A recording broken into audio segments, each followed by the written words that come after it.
Initially തീരെ ഇഷ്ടം തോന്നാഞ്ഞ ഒരു സ്ഥലം, എന്നാൽ ഇവിടെ സ്പെൻഡ് ചെയ്യുന്ന ടൈമിനനുസരിച്ച് ഒരു ഇഷ്ടം കൂടിക്കൂടി വന്ന സ്ഥലം. Yes, lake district of India എന്നറിയപ്പെടുന്ന നൈനിറ്റാലിലെ സെക്കൻഡ് ഡേ ആണിന്ന്. നല്ല മഴയോടുകൂടിയാണ് ദിവസം സ്റ്റാർട്ട് ചെയ്തത്. ആൻഡ് ഒരു ചെറിയ നടത്തത്തിന് ഇറങ്ങിയ ഞാൻ എത്തിപ്പെട്ടത് ഈ കാണുന്ന ഒരു ട്രെക്കിംഗ് പോയിന്റിലാണ്.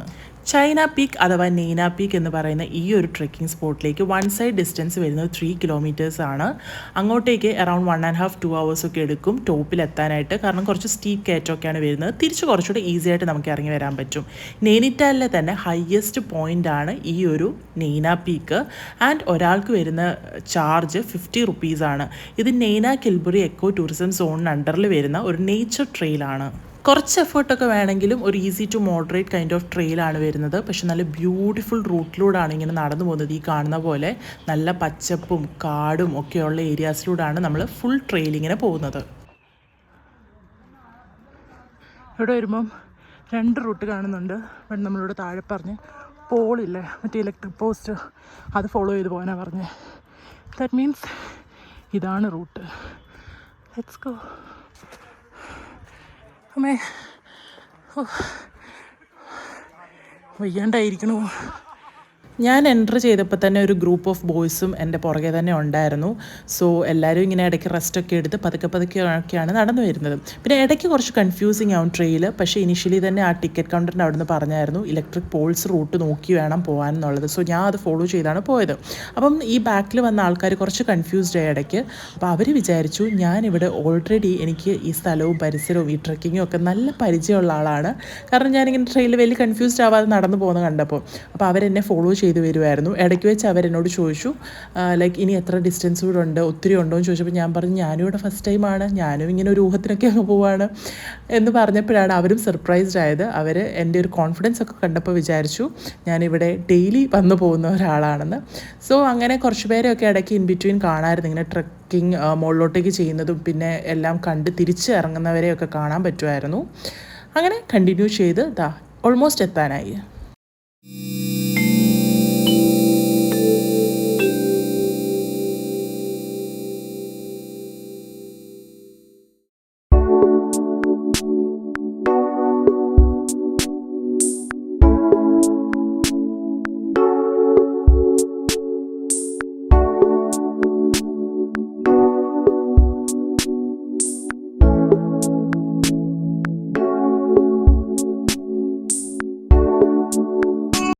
നല്ല ബ്യൂട്ടിഫുൾ 360 വ്യൂസ് ആയിരുന്നു എനിക്ക് ടോപ്പ് പോയിന്റിൽ നിന്ന് കിട്ടിയത്. എസ്പെഷ്യലി ഇന്നത്തെ ക്ലൈമറ്റൊക്കെ അടിപൊളിയായിരുന്നു. നല്ല മഴയൊക്കെ പെയ്ത് ക്ലിയർ ആയതുകൊണ്ട് സ്കൈയും ആ ഒരു വ്യൂവും ഒക്കെ നല്ല ക്ലിയർ ആയിരുന്നു. അറ്റ് ദ സെയിം ടൈം ഒരു പോർഷനിൽ നിന്ന് നല്ല രീതിയിൽ കോടയൊക്കെ ഇറങ്ങുന്നുണ്ടായിരുന്നു. ഒരുപാട് ടൈം അവിടെ സ്പെൻഡ് ചെയ്തിട്ടാണ് ഞാൻ തിരിച്ച് റിട്ടേൺ ഇറങ്ങിയത്. റിട്ടേൺ കുറച്ചുകൂടെ ഈസിയാണ്, നമ്മൾ ഓടിയും ചാടിയും ഒക്കെ ഇറങ്ങാൻ പറ്റും. പക്ഷേ എൻ്റയർലി ഒരു ഡിഫറെൻ്റ് ആയിരുന്നു. എന്ന് പറഞ്ഞാൽ നൈനിറ്റാൽ ഞാൻ വന്നിറങ്ങിയപ്പോൾ ആ ഒരു ക്രൗഡും ആ ഒരു മെസ്സി അറ്റ്മോസ്ഫിയറൊക്കെ കണ്ട് ഞാൻ ഭയങ്കര ഡിസപ്പോയിൻറ്റഡ് ആയിരുന്നെങ്കിൽ ഈ ഒരു ജസ്റ്റ് 6 കിലോമീറ്റർ അപ്പാർട്ട് ഫ്രം ആ ഒരു ടൗണിൽ നിന്നും ഒരു 6 കിലോമീറ്റർ ഇപ്പുറത്തേക്ക് വന്നപ്പം എൻ്റയർലി ഒരു പുതിയ ലോകത്തെത്തിയ പോലത്തെ ഒരു എക്സ്പീരിയൻസ് ആയിരുന്നു. ഭയങ്കര അടിപൊളി ഒരു എക്സ്പീരിയൻസ് ആയിരുന്നു ഈ ഒരു ട്രെക്കിങ്. ശരിക്കും ഇത് ചെയ്തില്ലായിരുന്നേ വൻ നഷ്ടമായേനെ. അങ്ങനെ ഒരു ഹാപ്പി ആയിട്ടാണ് ഞാൻ ഇവിടുന്ന് തിരിച്ചിറങ്ങുന്നത്.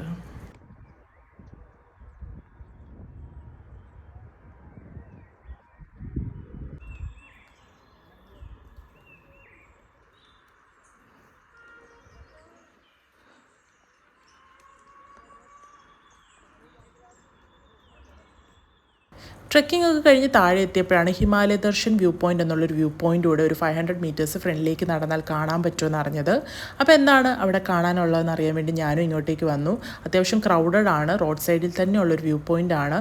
ഇപ്പോൾ കാര്യമായിട്ട് ഇവിടെ വ്യൂസോ കാര്യങ്ങളോ ഒന്നും കാണാൻ പറ്റുന്നില്ല, ജസ്റ്റ് ഈ പച്ചപ്പ് കാര്യങ്ങളൊക്കെ കാണാം എന്ന് മാത്രമേ ഉള്ളൂ.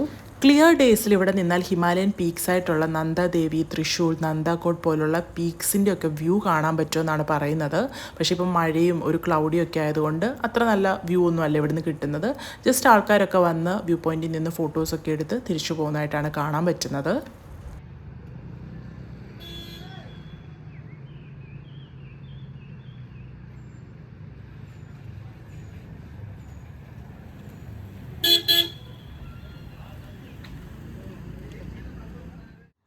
Last day Nainital.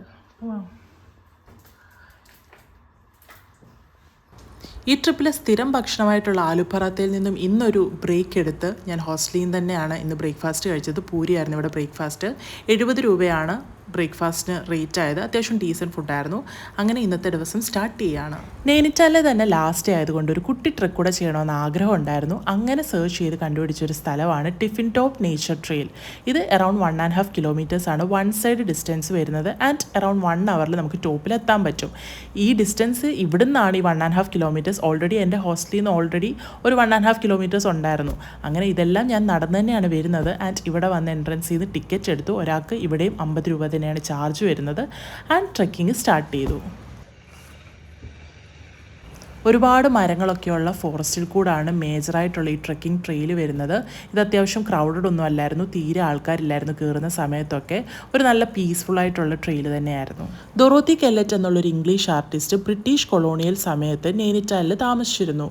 ആൾക്ക് ഹിമാലയൻ ലാൻഡ്സ്കേപ്സ് ഒക്കെ ഒരുപാട് ഇഷ്ടമായിരുന്നു. അതുകൊണ്ട് തന്നെ നൈനിറ്റാലിൻ്റെ അറൗണ്ടുള്ള സീനറിയൊക്കെ ആൾ പെയിൻറ് ചെയ്യുമായിരുന്നു.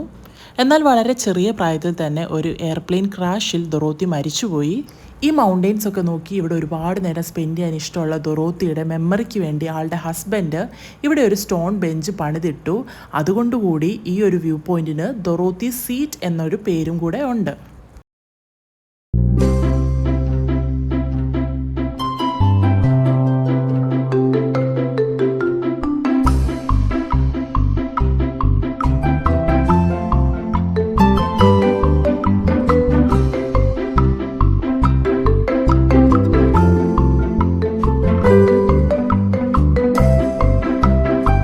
ഈ ഒരു സ്പോട്ടിൻ്റെ അറൗണ്ടായിട്ട് തന്നെ കുറച്ച് ഷോപ്സൊക്കെ ഉണ്ട്. അവിടുന്ന് നമുക്ക് ഫുഡൊക്കെ കിട്ടും. ചെറിയ ചെറിയ സ്നാക്സും ചായ, കോഫി, അതല്ല മാഗി, അങ്ങനത്തെയൊക്കെ ഫുഡൊക്കെ കിട്ടും. അപ്പോൾ അതൊക്കെ കഴിച്ച് വേണേൽ കുറച്ച് നേരം അവിടെ ഇരുന്നിട്ട് തിരിച്ചിറങ്ങാം.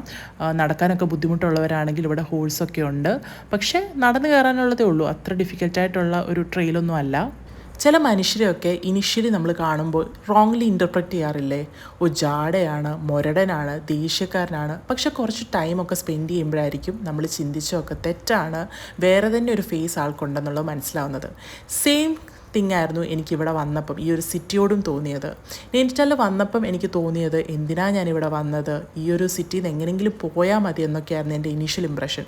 പക്ഷെ ഞാൻ അതിൻ്റേതായ സമയം കൊടുത്ത് പതുക്കെ ഇവിടെ കുറച്ച് നേരമൊക്കെ സ്പെൻഡ് ചെയ്ത് ഒന്ന് കാമായിട്ടൊക്കെ ഇരുന്നപ്പോഴാണ് ഈ ഒരു സിറ്റിയുടെ ഭംഗിയും അതിൻ്റെ ഒരു വേറെ ഫേസും ഒക്കെ എനിക്ക് കിട്ടിയത്.